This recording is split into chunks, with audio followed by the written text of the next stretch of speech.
जी बच्चों, अब हम सॉल्व करने वाले हैं 12.11। A ray of light from air is incident on a liquid surface at an angle of incident 35. Calculate angle of refraction of if refractive index of liquid is 1.25. Also calculate critical angle between liquid interface.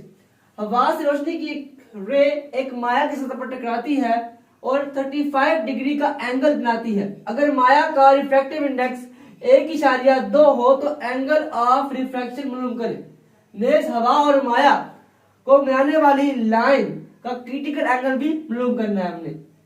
आपका जो data है अपना angle of incident जो है अपना वो कितना है, वो आपके पास angle I is equal to 35 है, एंड आपके पास 1.25 है। हमने डेल्टा आर फाइंड करना है। तो बच्चों हम इसमें करेंगे स्नेल्स लॉ को, n is equal to sine delta I over sine angle R. Simple हमने यहाँ पे साइन आर फाइंड करना है, तो आपके पास क्या करेंगे, साइन आर यहाँ हो जाएगा और ये जो चीज हो यहाँ पे मल्टीप्लाई यहाँ पे डिवाइड हो जाएगी। साइन एंड आर सिंपल हमने यहाँ पे वैल्यू पुट कर देनी है। साइन एंगल 30 इस्तेमाल कर रहे हैं, 35 इस्तेमाल कर रहे हैं, बटा 1.25 इस्तेमाल कर रहे हैं एन की वैल्यू। तो अब इसको सॉल्व करेंगे, आपके पास आंसर आएगा 27.3 डिग्री।